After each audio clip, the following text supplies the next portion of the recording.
I have an official's blessing. Guan Sifu by Mo Xiang Tong Xiu. Read by Plant Bones. Chapter 3. The Ghost Takes a Bride. The Crown Prince Mounts the Bridal Sedan. One of the sedan carriers wasn't paying attention and stepped on an arm. He screamed without thinking, and then immediately the entire wedding procession was in an uproar. Good Lord, that band of men whipped out their shining broadswords. What's the matter? They yelled. Has it come? A commotion had broken out in the streets. When Xilian looked closely, the body with its head severed wasn't a real person, but a wooden puppet. Too ugly, Fu Yao commented again. The tea master had just happened to be coming over with the copper teapot. Xilian recalled his attitude yesterday, so he asked, Shopkeeper, I saw that group of people banging drums and gongs yesterday. I see them doing the same again today. What are they doing? Seeking their own ruin, the tea master said. Celian wasn't surprised. Are they trying to lure out that ghost groom? What do you think? The tea master replied. The father of a missing bride will reward a great sum of money to whoever finds his daughter and captures that ghost groom. So that group has been messing around all day, every day, creating a foul atmosphere. The father who was awarding the bounty must be the lord official. Celian took another glance at the crassly built head of a woman, knowing the men were attempting to disguise the puppet as a bride. Fu Yao commented in disgust. If I were the host groom, I'd wipe out the entire troop just for sending such an ugly thing to me. Fu Yao, you're not speaking as an immortal should, Celian said. And can you fix the eye-rolling habit of yours? Why don't you set a small target for yourself and first and only roll 5 times a day or something like that? Set it to 50 times a day and it still won't be enough, Nanfeng added.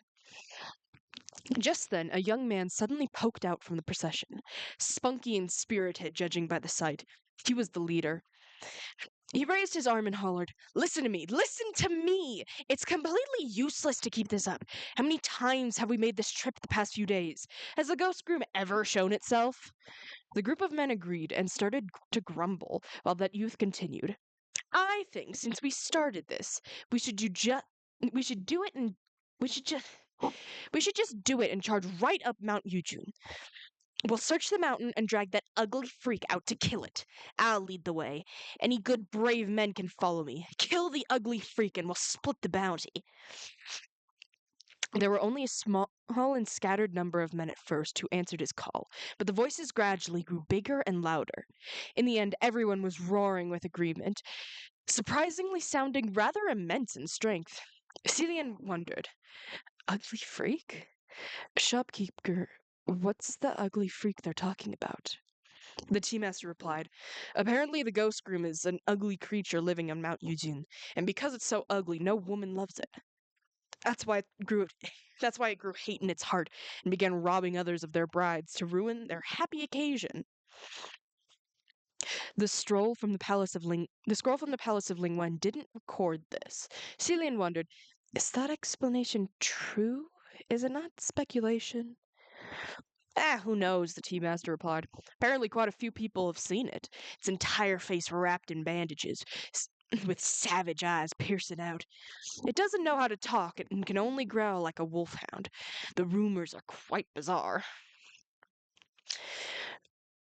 Just because its face is wrapped in bandages doesn't mean it's ugly. There's also the possibility that it's so beautiful it doesn't want others to see, Fu Yao said. The tea master was speechless for a moment. Who knows? Either way, I've never seen it. Right then, a young girl's voice came from the street. Don't listen to him. Don't go. Mount Yujun is a very dangerous place. The one who spoke while hiding at the street corner was the girl who was praying for blessings at the temple of Nanyang last night, Xiaoying. When Celian saw her face, he could feel his own aching and subconsciously rubbed his cheek. The youth appeared grim when he saw her, and then he shoved her back. What's this little woman doing interrupting when there's big men talking? Xiao Ying cowered a little when she was shoved, but then she gathered her courage and said in a small voice, "Don't listen to him. Whether it's a faking whether it's faking a wedding procession or searching the mountain, aren't you all seeking your own deaths by doing something so dangerous?" Well, don't you make it sound nice, the the youth rebuked. Us guys are putting our lives on the line to exterminate evil for the people. But what about you, selfish and greedy, refusing to play the role of the fake bride and get on the sedan? If you don't have the courage of the people here, but now you're here to obstruct us? What are you scheming? He shoved her with every word, making everyone inside the shop frown at the sight. Celian looked down and unwrapped the bandage on his wrist as he heard the tea master speak. That Xiao Pento, oh, Pengtao, who wanted to coax that girl into playing the fake bride before, his words sweet like honey. But the girl refused, so now he's changed face. On the street of on the street, the group of burly men also exclaimed, "Stop standing there blocking our way! Move aside!" When Xiao Ying saw this, her flat face was flushed bright red, tears rolling in her eyes. Why must you talk like this?" That youth Xiao Pengtu continued. Was I wrong? I told you to play the fake bride, and did you not refuse? Xiao Ying replied, "It's true that I didn't dare do it, but you didn't have to slash my dress." The moment she mentioned this, Xiao Pengto instantly jumped as if he'd stubbed his toe. He pointed at her face and yelled, "You ugly freak! Slander people around here! Me? Slash your dress? Are you taking me for blind? Who knows if you didn't do it yourself because you wanted to flash people? As if anyone would want to see an ugly face like yours, even with a ripped dress. Do you blame this on me?" Nanfeng couldn't bear to listen any more, and the teacup shattered in his hand with a crack. Just as he was about to stand up, however, a white silhouette drifted past. At the same time, Xiao Pengtu, Peng, Pengtu, Pengtu, I'm gonna go with that one. I'm sorry. Xiao Pengtu, who was jumping a foot high, yelped and fell on his butt on the ground, holding his face while blood dripped from between the cracks in his fingers. No one in the crowd had a chance to see what exactly happened before the boy was already sitting on the ground. At first, they thought it was Xiao Ying who went berserk, yet when they looked at her, they couldn't actually see her. A white clad cultivator had come and shielded her. Celian tucked his hands in his sleeves, not bothering to look back. He grinned happily at Xiao Ying, bending slightly at the waist to meet her eyes. "Miss, I was wondering if I might have the pleasure of inviting you inside for a cup of tea." Xiao Pengtu was sprawled on the ground. His mouth and nose were in excruciating pain. His entire face was in agony, as if he'd just been cracked brutally by a steel whip. Yet this cultivator clearly didn't carry any weapons, nor did Xiao Pengtu see how the man had struck or what he had used to strike. He scrambled to crawl up, then brandished his blade and yelled, "This man used wicked magic!" When the group of burly men behind him heard wicked magic, they all brandished their broadswords. Yet, unexpectedly, Nanfeng struck with his hand from behind, and a pillar snapped and broke. Having witnessed such godly strength, the troop of burly men instantly lost color in their faces. Although stricken with fear, Xiao Pengtu still remained stubborn and shouted at him as they ran away. "I'll concede defeat today. Where did you fellow good men come from? Leave your names, and we'll meet again someday." Nanfeng didn't care to answer him, but next to him, Fu Yao replied, "Very kind, very kind. This one is from the Temple of Ju." Nanfeng struck out with another hand. Those two began to spar soundlessly. Celian wanted to invite the little maiden to sit for a bit at first, order some fruit tea or something. Yet before he could, she walked off on her own while wiping away tears. He sighed, watching that retreating back, then went inside by himself. When he entered the tea shop, the tea master chided, "Remember to pay for that pillar." Thus, when Xilian sat down, he turned to Nanfeng. "Remember to pay for that pillar," replied Nanfeng. Before that, oh, Before that, let us focus on the proper business, Sealand said. Who can lend me some spiritual powers? I need to enter the communication array to verify some information. Nanfeng raised his hand, and the two clapped palms as an oath, counting it as binding an extremely simple contract. Thus, Xilian could finally enter the communication array once more. The moment he entered, he heard Lingwen say, Your Highness, finally managed to borrow some spiritual powers? Is everything in the north going well? Were the two junior martial officials who volunteered themselves any help? Xilian looked up and glanced at the pillar Nanfeng snapped with his palm earlier, then glanced at Fu Yao, who was currently resting with his eyes closed, wearing a cold, distant expression. He then replied, The two junior martial officials both have their own values, and they are both talents worth nurturing. Ling Wen chuckled. Then we must congratulate General Nan Yang and General Zhenjian on your highness's words. The future of those junior martial officials must be infinite, and soon they will ascend themselves. It wasn't before long Wu Hing's voice surfaced coolly.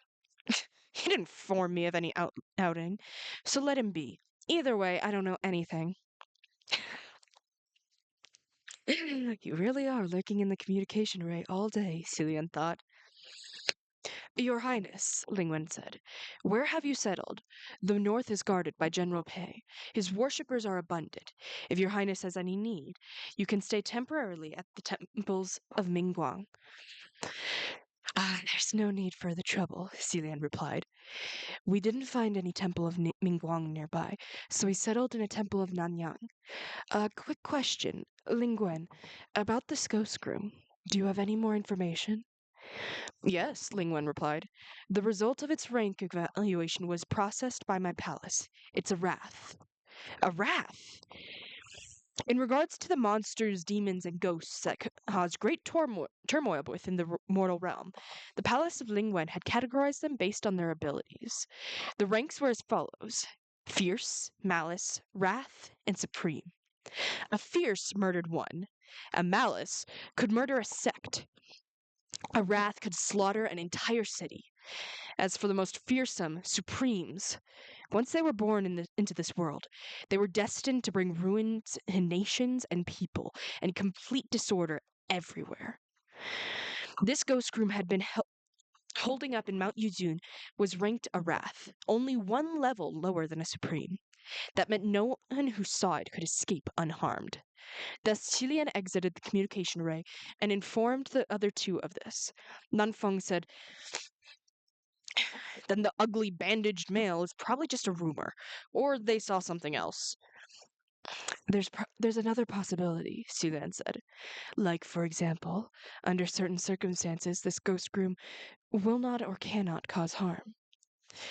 Fu Yao said disapprovingly, The palace of Lingwen is so inefficient, taking this long to come up with a rank. What's the use?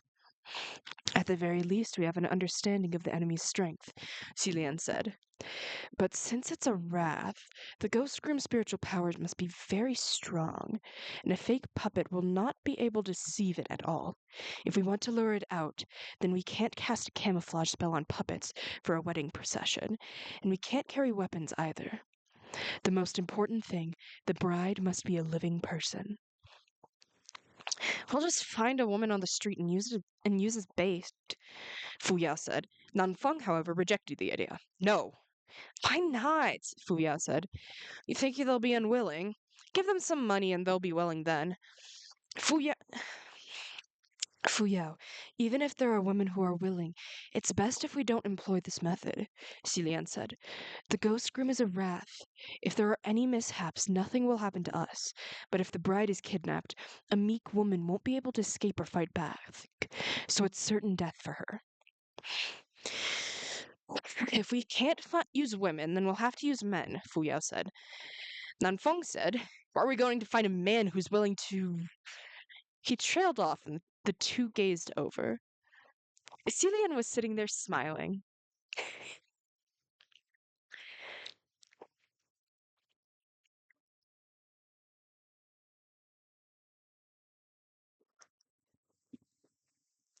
Nighttime, the Temple of Nanyang. Celian emerged from behind the back of the temple with his hair down and flowing, looking disheveled. The two standing guard by the temple entrance looked, and Nanfeng swore, "Fuck," right on the spot before charging out. Celian was speechless for a moment. Was that necessary? No matter who looked, they could tell with one glance that this was a handsome man with gentle brows. But this was precisely the reason why many would be unable to stand the image of the perfectly good, handsome man wearing a woman's wedding dress. Nanfeng, for example, couldn't bear it at all, which is why his reaction was so extreme. Xilian saw Fu Yao was still standing there, scanning him up and down with a complicated look. He asked, "Is there anything you wish to say?" Fu Yao nodded. "If I were the ghost groom and someone sent a woman like this to me, you'd wipe out the entire town, was it?" Xilian finished for him. Fu Yao replied frigidly, "No, I'd kill the woman." Xilian smiled. "Then I can only say, thank goodness I'm not a woman." Fu Yao said, "I think, why don't you go ask in the communication array now to see if there's any heavenly officials willing to teach you transformation magic? That would be more practical." There certainly were several heavenly officials who, on account of their own unique needs, knew transformation magic.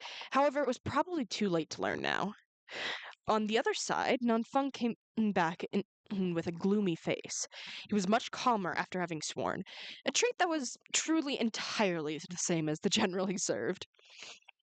Seeing it was getting late, Celian said, "Whatever. It's all the same when the fail goes on." He was about to put the covering on when Fu Yao raised a hand and stopped him. "Hang on. You don't know how that ghost groom harms people. If he raises the veil and feels deceived, wouldn't that just provoke unnecessary trouble? Rage is unpredictable, and events can take unexpected turns." Celian thought that made sense, but when he took a step, he heard a rip. This red wedding dress Fu Yao got him literally really didn't fit all that well. A woman's form was much daintier. After he put on the dress, while the waist was surprisingly just fine, it was he was severely restricted in raising his arms and lifting his feet. When the movement was too wide, the robes when the movement was too wide, the robes ripped. Just as he was looking everywhere to see where the fabric was torn, a voice came from the entrance of the temple. Excuse me."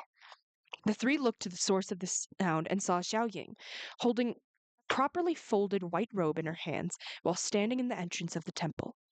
She watched them with trepidation. "I remember it was here where I met you, so I wanted to come over to see if I'd run into you again," Xiaoying said. "I've washed these clothes. I'll put them here. Thanks so much for yesterday and today." Celian was going to smile in response when suddenly he remembered his own appearance and decided it was best if he didn't speak to scare people. Yet, unexpectedly, not only was Xiao Ying not frightened, she took another step forward. Are you. If you like, I can help?" No, please. No, miss. Please don't misunderstand. This isn't a hobby of mine," Celian explained. Xiao Ying quickly replied, I know, I know. What I meant was I can help you if you don't mind. You guys are going to catch the ghost groom, right?" Her voice and her expression both lifted instantly. I know how to tailor clothes. I've got needles and thread on me at all times. I can help fix anywhere that doesn't fit. I can help with makeovers. Uh, Let me help you." 2 incense time passed, and Celian once again emerged from the back of the temple with his head down. This time, the bridal veil was already in place. Namfeng and Fuyao had wanted to take a look at first, but in the end they decided to cherish their eyes. The sedan called over was already waiting by the entrance of the temple, and the carefully selected sedan carriers had also been waiting for a long time. It was night, where the moon was obscured and the winds raised. Adorned in a brand new wedding dress, the crown prince thus mounted his bright red. Adorned in a brand new wedding dress, the crown prince thus mounted the bright red bridal sedan. The entire body of that sedan was dressed in bright satin, which was embroidered with colored threads spelling the words blooming flowers and full moon, and dragon and phoenix prosperity, idioms meaning perfect happiness and extremely good fortune. Nanfeng and Fuyao were on the right and left, respectively, escorting the bridal sedan on either side. Celian sat poised within the sedan, swaying along with the movement of the sedan carriers. The 8 sedan carriers carrying the large palanquin were all outstanding military officers. In order to find expertly skilled sedan carriers to play the part of the wedding procession, Nanfeng and Fuyao went directly to that lord official's residence and demonstrated their power, then revealed that they planned to probe Mount Yujun that night. Without a word, the official summoned a squad of big, tall military officers. However, the extra it wasn't in the hope of the extra help that the expertly skilled were chosen. Rather, it was so when the Wrath Ghost launched attacks, they could run away and protect themselves. But in truth, it was actually those 80 military officers who were secretly looking down on them. They were the top #1 experts at the government office and the leaders of outstanding heroes wherever they went. Yet those 2 pretty boys were riding over there. Their heads had ordered to be. Yet those 2 pretty boys who were riding over their heads had ordered them to be sedan carriers? It wouldn't be wrong to say they were quite upset. The master's orders had to be followed, so they forcibly suppressed the disdain in their hearts. Nonetheless, it was difficult to avoid the frustration flaring up, so every so often they'd purposefully jerk their legs or shake their hands, making the sedan ride quite bumpy. Others might not be able to tell, but if one sitting inside the sedan was just a bit weaker and more delicate, they would have probably puked their guts out. The sedan bumped, and sure enough, they heard Celian inside the sedan let out a low sigh. The military officers couldn't help but feel rather proud inwardly. Outside, Fuyao said coolly, "What's the matter, miss? Tears of joy at finally marrying at your old age?" Indeed, when the bride left home for the first time, many teared up and wept in the bridal sedan. Celian didn't know whether to laugh or cry, but when he spoke, his voice was calm and natural, revealing nothing of the discomfort from the bumpy ride. "No, it's just... Suddenly I realized this wedding procession is missing something very important." "Missing what?" Nanfeng asked. "We've prepared all that we need." Celian smiled. "2 accompanying maids." The 2 outside exchanged a look. Then they both shuddered violently, seeming to have imagined something.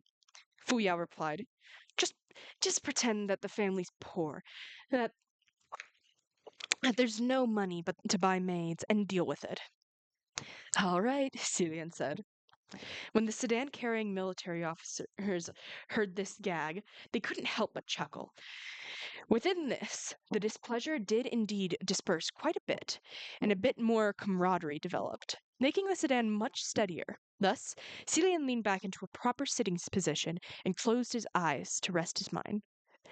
Unexpectedly, not long after, a child's laughter abruptly sounded by his ears.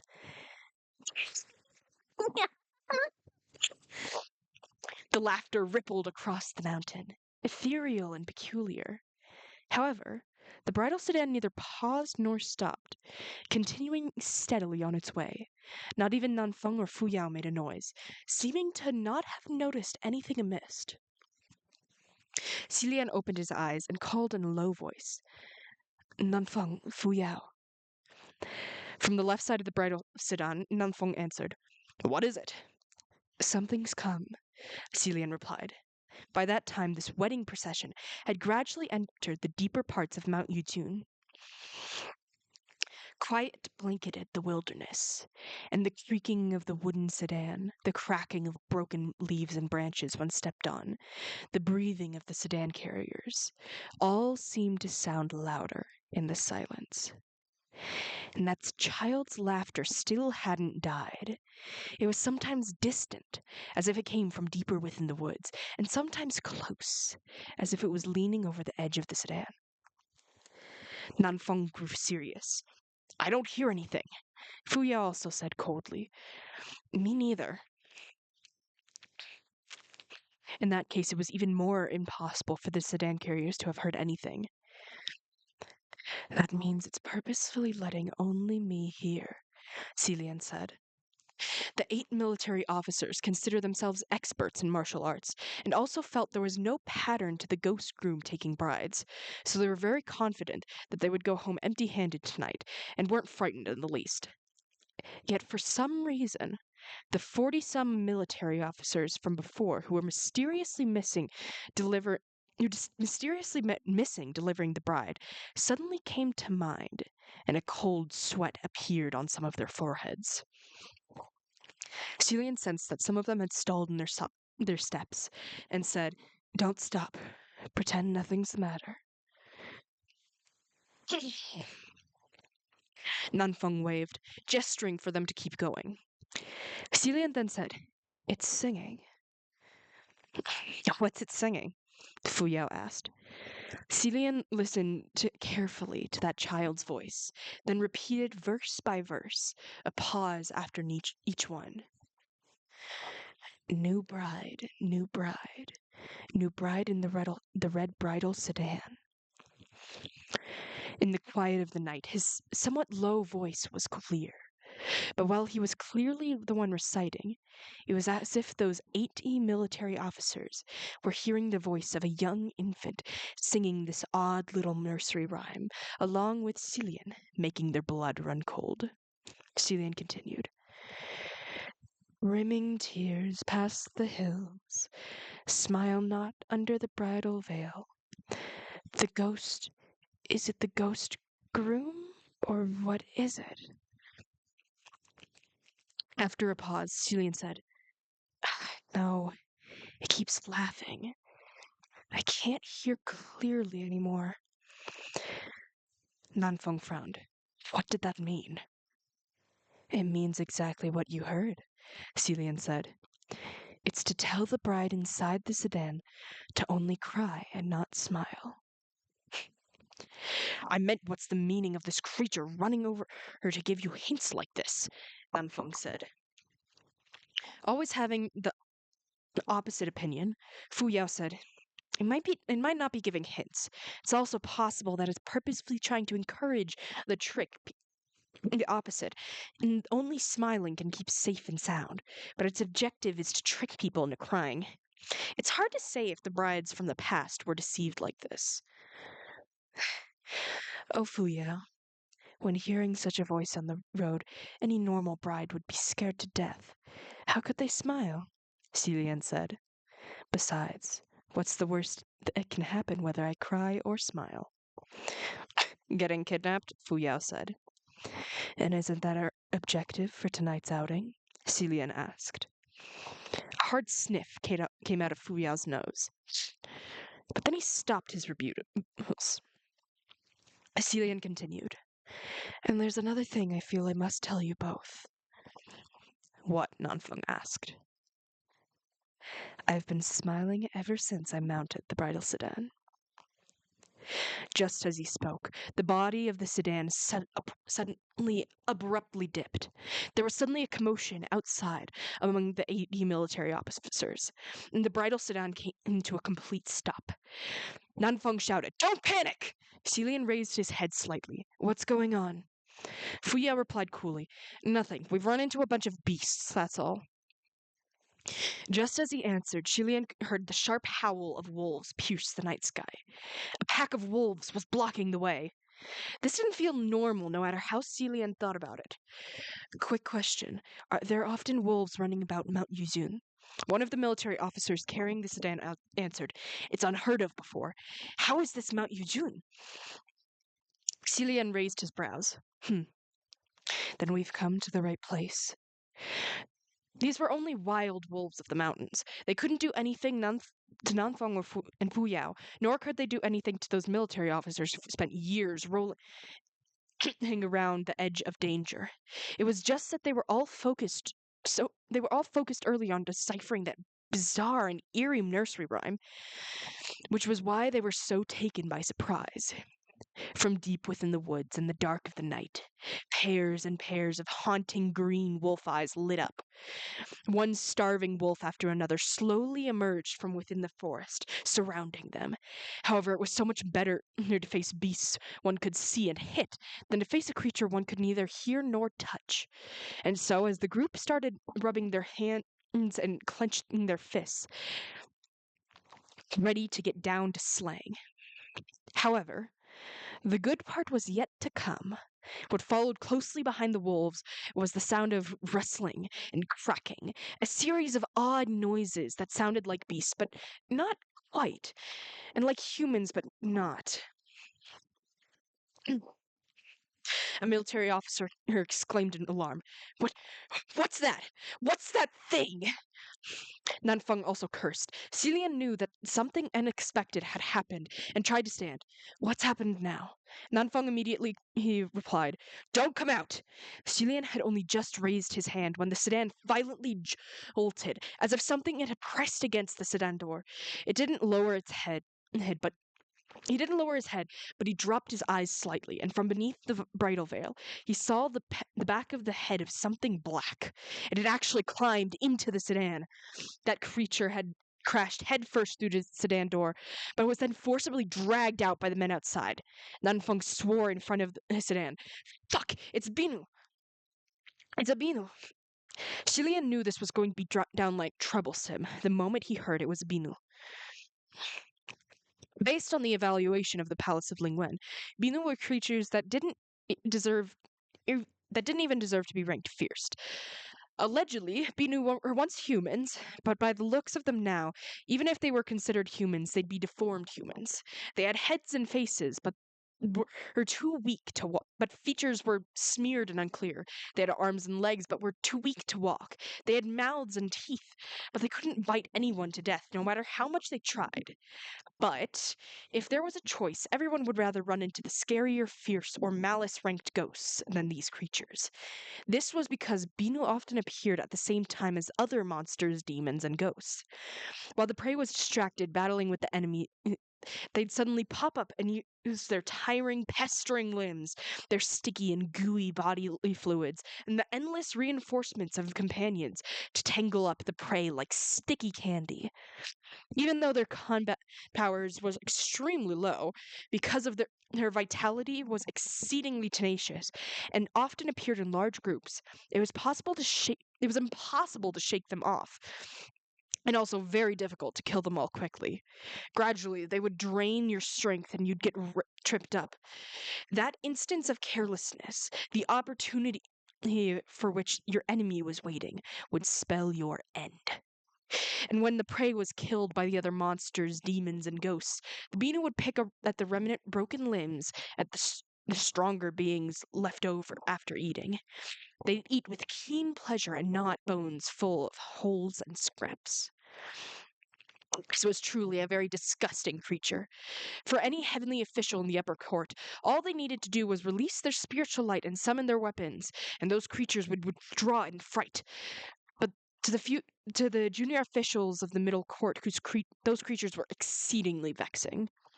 Fu Yao spat with disgust from a far distance. I hate those things. Didn't the Palace of Lingwen mention their presence here? No, Celian said. Then what do we need them for? Fu Yao exclaimed. How many have come? Celian asked. About 100, possibly more, Nanfeng replied. Don't come out. Creatures like Binu were strong in numbers, and over a dozen were already very difficult to manage. But over 100? That was more than enough to drag them to their deaths. They usually preferred to stay in areas heavily populated with people. He had never imagined there'd be so many on Mount Yuzun. Celian pondered for a moment, then raised his arm slightly, revealing a wrist that was half wrapped in bandages. Go on, he said. The moment those two words were spoken, that white bandage suddenly slipped off his wrist on its own, like it was alive, and flew out the curtain of the bridal sedan. Celian sat poised within the sedan and instructed gently, strangle them to death. In the in the black of the night. It was as if the white silhouette of a viper had suddenly slithered forth. When that silk band was pretending to be a bandage wrapped around Xilian's wrist, it looked like it was only several meters long. Yet when it was slaughtering with such devilish lightning speed, it was like it was endless, a seamless series of cracking sounds later. Dozens of wild wolves and Binu had their necks wrung in an instant. The 6 Binu wrapped around Nanfeng instantly fell to the ground dead. He sent a wolf flying with the strike of his hand. Never dropping his guard once, he shouted with disbelief toward the sedan. What was that thing? Didn't you say you can't manipulate spiritual devices without spiritual powers? Xilian replied, There are always exceptions. Nanfeng was furious and slapped the sedan for. Xilian, explain properly right now, what that thing was. Was it...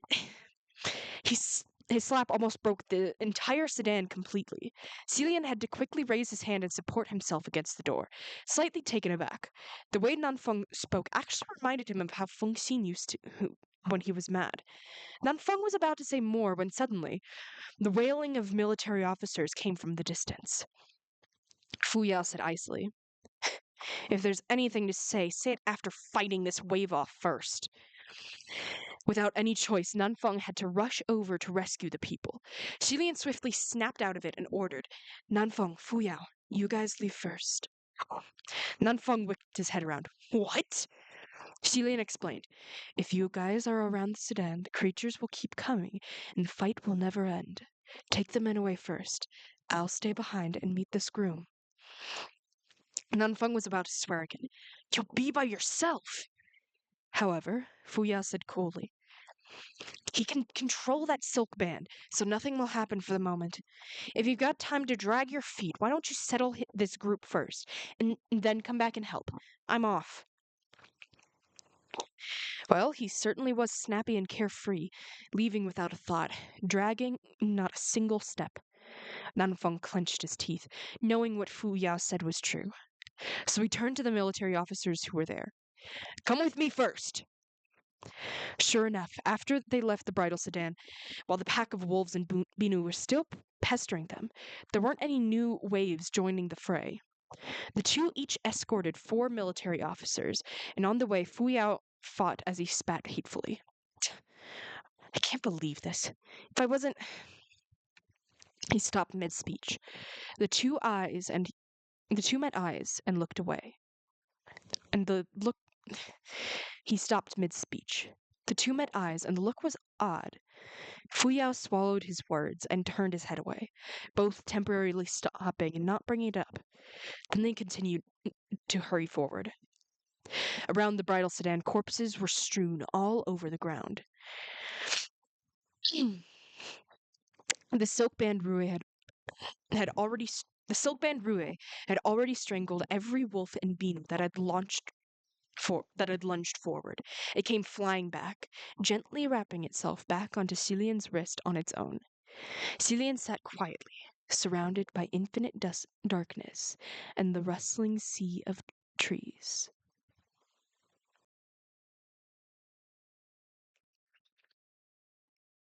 All of a sudden, everything fell quiet.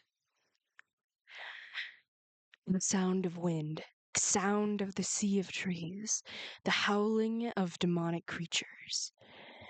They all sank into a deadly silence in an instant, as if they were afraid of something. And then he heard a very soft chuckle. It sounded like a man, but also a youth. Xilian sat poised and quiet. The silk band Rue was quietly encircling his hand, ready to strike at a moment's notice. If whoever had come showed a trace of killing aura, it would instantly, wildly strike back with 10 times the power. Yet unexpectedly, what came wasn't the anticipated attack, or any murderous intent, but something else. The curtain of the bridal sedan was lightly lifted, and from underneath the bright red veil, Xilian saw the person that had extended a hand toward him. The fingers were well defined, A red string was tied on the third finger, and on the long, slender, fair hand, it looked like a bright and colorful affinity knot. Should he give his hand or no? Cillian maintained his composure. He hadn't decided yet. Should he continue to sit tall and still, or pretend to be a bride who was frightened and at a loss, dodging back? The owner of the hand was rather patient, however, and incredibly well mannered. Cillian didn't move, and so that hand didn't move either, seeming to be waiting for his response. A moment later, as if something had taken control of him, Cillian reached out. He rose to his feet, ready to push aside the curtain and descend the sedan, but the man had already moved first, lifting the curtain for him. This man who could have come grasp it. This man who had come grasped his hand, but didn't squeeze too hard, as if he was afraid of hurting him, somehow giving the impression of taking the utmost care. Cillian had his head bowed, and he let the man guide him slowly out of the sedan. Below the veil, Cillian could see by his feet the dead body of a wolf that the silk-band Rue had strangled. An idea came to him, and Cillian lightly tripped, falling forward with an alarmed gasp. The man immediately reached out and caught him. Cillian also twisted his hand to catch the man's helping arm and felt something cold. It turned out the man was wearing a pair of silver vambraces around his wrists. The vambraces were exquisitely beautiful, with primitive decorative patterns. Maple leaves, butterflies, and savage beasts were engraved upon them, quite mysterious and quite unlike anything from the Central Plains, more akin to the ancient artifacts of foreign tribes. The vambraces appeared polished and refined, locked around the man's wrists. Icy cold and silver fair white hands. Both were without a trace of life, but carried an evil killing aura. Cillian's trip and fall earlier was faint. He had in mind to test this man who'd come. Rue had been circling languidly inside the large, expansive sleeves of his wedding robes, ready to strike at a moment's notice. However, the man only took his hand and guided him forward. Cillian purposefully walked extremely slowly. This was because, one, he couldn't see the path clearly with the veil on, and two, he wanted to stall for time. Yet this other person matched his pace and walked slowly along with him, the other arm coming around to support him every now and then, as if afraid Cillian would trip again. No matter how high on his guard Cillian was, to be treated this way, he couldn't help but think, if he was a real groom, that he'd genuinely be the most gentle and considerate one. Then he suddenly heard an exceedingly soft clinking sound. With every step he took, that sound would ring crisply, just as he was mulling over what that sound could be, there were suddenly a low, suppressed growls of wild beasts from all around. Wild wolves. Cillian jerked away slightly, and the silk-band Rue abruptly snapped tight around his wrist. Yet unexpectedly, before he could do anything, the man who was holding his hand softly tapped the back of that hand, like he was comforting him, telling him not to worry. The two taps were so soft they practically could be called gentle. Cillian was slightly taken aback, but the low growling was already suppressed. When Cillian listened closely, he suddenly realized that these wild wolves weren't growling but whimpering. It was clearly the whimpering of beasts that had reached the peak of fear, that could not move while they struggled before death. Now his curiosity for who this man was grew even stronger. He wanted to lift the veil and look first and worry about everything else later, but he knew that wasn't best course of action at the moment, so he could only peek through the crack below the red covering, his view limited and miss the larger picture. The only thing he saw was the lower hem of a vividly red robe. Below the red robe were a pair of black leather boots walking languidly. Those black leather boots were wrapped tightly around long, slender legs, looking mighty beautiful as they walked. On the sides of the black boots were dangling two fine silver chains, and with every step the silver chains would sway, clinking and crinkling, sounding extremely pleasant to the ear. The steps were nonchalant but sprightly, much like those of a youth. However, his every step was also confident, like there was nothing that could stand in his way. If anyone dared block him, he'd rip them to pieces. Because of this, Cillian couldn't quite say just who exactly this character was. Just as he was deep in the thought, something hauntingly white on the ground suddenly intruded on his vision. It was a skull. Cillian's step faltered for a moment. He could immediately tell that this was He could immediately tell that the way the skull was placed was amiss. He was clearly at point This was clearly a point of some magic formation, and if moved, the entire enchantment would probably attack this spot in an instant. But judging by that youth's steps, it was as if he didn't notice there was anything here at all. Cillian was just considering whether he should warn him when he heard the crisp sound of a tragic crack. The youth stepped down and instantly crushed the skull to dust. And then, as if he sensed nothing, he walked over, stepping through the mound of dust indifferently. Cillian was speechless. With just one step, he crushed the entire enchantment into a mound of wasted dust. Just then, that youth's step paused. Cillian tensed, wondering if he was about to act, but the youth only stopped for a moment before continuing to guide Cillian along. After a couple of steps, suddenly there was pitter-patter from above, as if beads of raindrops were beating down on the surface of an umbrella. Turns out that youth had opened an umbrella and raised it over both their heads. It wasn't the first time, although it wasn't the first time for it. It wasn't the time. Although it wasn't the time for it, Cillian couldn't help but praise inwardly that he really was quite thoughtful. At the same time, he was also very curious. Is it raining? On the mystic black mountain within the vast wilderness, somewhere deep in the far distant ranges, there came long howls of the wolves. Perhaps it was because of a slaughter that had just occurred on the mountain, but the faint scent of blood was permeating the cold, frigid air. Everything about this situation was eerie to the extreme, but that youth held him in one hand and the umbrella in the other as he walked leisurely on, appearing for no reason to be bewitchingly romantic and deeply affectionate. That strange shower came strangely That strange shower came strangely and ended strangely as well. It wasn't long before the dripping sound of raindrops hitting the umbrella ended, and the youth also came to a stop. He seemed to have put away the umbrella, while at the same time he finally let go of Cillian's hand and moved one step closer.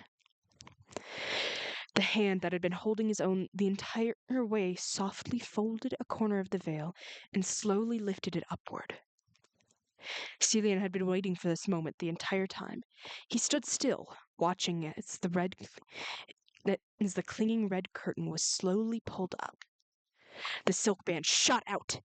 It wasn't because the youth exuded killing aura, but rather because he must be apprehended. Seize him first and talk later. Yet unexpectedly, when the silk band Rue flew out and carried with it a blast of wind, that bright red veil left the youth's hand, fluttering up then down. Before Cillian had the chance to see the remnant shadow of the red-robed youth, Rue had shot through him. The youth shattered into thousands of silver butterflies, scattering into a breeze of silver twinkling stars. Well, it wasn't the time for it. After Cillian had backed up a couple steps away, he couldn't help but sigh in awe. The sight truly was as beautiful as a fantastic dream.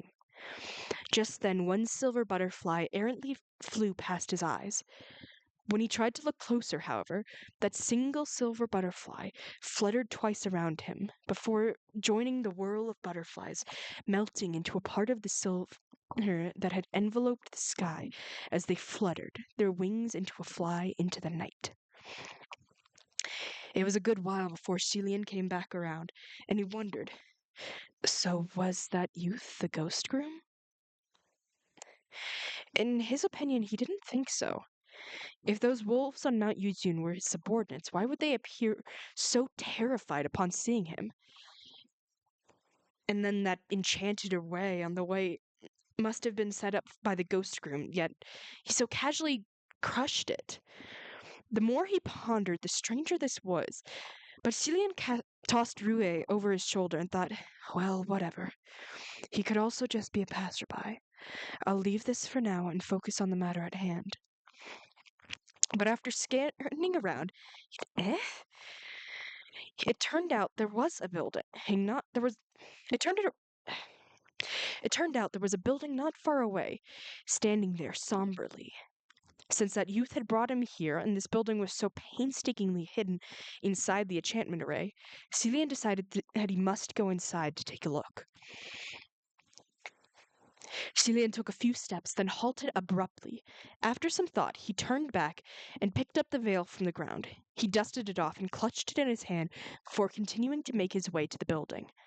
This building was a tall structure with red walls, the bricks and wood appearing rather molted, much like an aged local town temple. However, in Cillian's experience, this design was most likely a martial god temple. Sure enough, when he looked up, he saw large, solidly metal words nailed on the top of the entrance.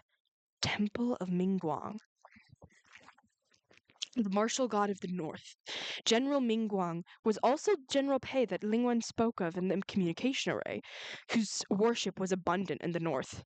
No wonder they didn't find any temples of Mingguang nearby, but found a temple of Nanyang. Turns out, the temple of Mingguang on Mount Yujun had long since been locked away by an enchantment array. Could this ghost groom have anything to do with General Mingguang? However, this General Mingguang was mighty and unapproachable. Was a mighty and unapproachable great heavenly official, flush with success. Additionally, his status in the north was very secure. Personally, Cillian didn't think a heavenly official like that would have any connections with a malicious creature like the Ghost Groom. It wasn't strange to have one's base be overtaken by a malicious creature without one's knowledge. He'd have to wait and see what the truth really was. He walked up to the temple and the doors were closed but not locked. So when he pushed, they opened. After pushing the doors in, a strange smell assaulted his senses. It wasn't the dusty air common in an unvisited place of many years, but rather a faint stench of rot. Cillian closed the doors behind him to make it seem like no one had entered, then crossed the threshold of the temple. At the center of the great hall was a martial god statue, naturally that of the martial god of the north, General Mingguang. Humanoid objects such as sculptures, puppets, and portraits were easily tainted by an aura of evil. Thus, the first thing Cillian did was go up and look closely at the martial god statue. After examining it for a while, his conclusion was this divine statue was exquisitely sculpted, wielding a sacred sword and wearing a jade belt. His appearance was handsome, with an imposing bearing. There wasn't any issues, and the rotting smell didn't come from his divine statue either.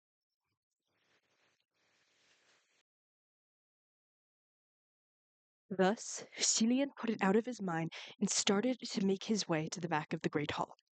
When he turned around, Cillian froze completely, and his pupils shrank. A group of women dressed in bright red wedding robes, their heads covered with veils, stood tall before him. The faint stench of rot was exuding from these women. Cillian quickly composed himself, then started counting. 1, 2, 3, 4, until he counted all the way to 17. They were the 17 brides who went missing in the Mount Yujun area. The red on some of the wedding dresses had faded, the robes looking exceedingly old and tattered, so he assumed they were the earliest brides who went missing. Some of the brides were still wearing brand new wedding dresses, and the styles were new too. The smell of aged, rotting corpse was still very light on them, so they must be the ones who went missing recently. Cillian thought for a moment, then removed the veil of one of the brides. There was a tragically pale face under the bright red veil, so white that it was faintly glowing green, with the soft light of the moon shining upon it. It was quite horrifying, but most horrifying part was, while the muscles of this woman's face already contorted with death, on this face there was hung a stiff smile. Cillian pulled off the veil of the next woman, and there were the same curled lips. An entire building full of dead people, and they were all dressed in wedding robes with smiles on their faces. The strange nursery rhyme sung by the child seemed to be ringing in Cillian's ears again. New bride in the red bridal sedan. Brimming with tears past the hills. Smile not under the bridal veil. I don't know why I randomly decided that tune for it, but I guess. Suddenly, there was a strange sound coming from the outside of the temple. It was truly a strange sound, so strange that it was hard to describe, like two rods wrapped in heavy cloth were violently thumping on the forest floor, but also like something heavy was being pulled with difficulty along the ground. That sound traveled far and came close very quickly. It was merely an instant before it reached the entrance of the temple of Mingguang. The doors of the temple of Mingguang opened. Whatever had come, whether it be human or a creature, it was most likely the ghost groom, and now it had returned. There was nowhere to escape at the back of the hall, nor anywhere to hide. Cillian's mind spun for a second. Seeing the row of brides, he instantly put on his own veil, joining the line and standing still. If there were only 5 or 6 corpses standing there, then of course it'd be easy to see that the numbers weren't correct. But there were 17 bride corpses here, and unless each one was counted like he did earlier, it'd be difficult to notice someone was mixed in. He'd only just joined the line before he heard the strange thump, thump, thump, thump walk in. Cillian remained still while he pondered. What exactly is this sound? By the length and the pauses, it's a bit like the sound of footsteps. But what creature's footsteps sound like this? It's definitely not the youth who brought me here. He was extremely at ease, and when he walked, he clinked. Suddenly he realized something, and his heart jumped into his throat. Oh no, my fate is wrong. These corpses were all women, but he was very much a man, and was born a notch taller than women. While an extra person couldn't be noticed with a glance, if there was someone particularly tall in the group of corpses, then that was very noticeable. But then, Cillian's mind turned, and he quickly collected himself once more. He certainly was taller than these brides, but the girl, Xiang, had only bound his hair simply and didn't do much else with it. The brides here were all dressed to the nines, their hairdos shooting for the skies. There was even some who were wearing phoenix crowns, a giant piece rising high on their heads, so they might be shorter than him, considering. Even if he was taller, he shouldn't be that conspicuous. Just he was thinking this, he heard a shh sound that was about 6 meters away from him. A moment later, there was another shh, and this time it was a bit closer. Cillian realized what the ghost groom was doing now. It was pulling off the veil of each one of the brides, checking the faces of the corpses one by one. Wham! If he didn't strike now, then when would there be a better time? The silk-band Rue shot out and hit the ghost groom squarely. There was a loud rumble, and the black mist assaulted his face. Cillian didn't know whether that evil mist was toxic or not, but since he had no spiritual light to shield his body, he immediately covered his nose and mouth at the same time. He prompted Rue to whirl wildly to vent the air, dispersing the black mist. There was another thump, thump, thump, and when Cillian cracked his eyes open, he saw a small, short form by the entrance of the temple flash past. The entrance was thrown open, and the ball of black mist bolted for the forest. Celian made the decision on the spot to chase after it immediately. Yet who knew he hadn't gone far before he saw fires blazing within the woods. The screams and shouts and rampage came from the distance. Charge! The voice of a youth was particularly loud and clear. Catch the ugly freak and exterminate the evil for the people. Catch the ugly freak and exterminate the evil for the people. We'll split the bounty evenly. It was indeed Xiao Pengtu. Celian inwardly let out a frustrated cry. This group had said they were going to come to the mountain, and they actually did. There was originally an enchanted array concealing the area, but that array had been crushed to smithereens by the youth earlier, and this group, with their blind look, actually found the place. Upon a second look, the direction the noise came from just so happened to be the direction in which the ghost groom had fled. Celian grabbed Rue and charged out, shouting, "Don't move!" The group froze for a moment. He was about to say more when he heard Xiao Pengto inquire enthusiastically. "Miss, you were kidnapped by the ghost groom, right? What's your name? We're here to rescue you. You can relax now." Celian was taken aback, finding this hilarious before remembering he was still dressed in woman's attire. There were no mirrors inside the Temple of Nanyang, so he had no idea what he looked like right now. But from their reaction, Miss Xiao Ying's hands must be adept. In their shock, the group actually took him for a real bride. This Xiao Pengtu was probably hoping Celian would be that 17th bride so he could go collect the reward money. However, given the situation, he could not allow these villagers to run amok under any circumstance. Moreover, he couldn't guarantee that the ghost groom had continued to flee. Coincidentally, right then, two black-clad youths came rushing over. Celian immediately called, "Nanfeng, Fuyao, come aid me quick." Yet who knew when those two heard and looked over, they were both taken aback.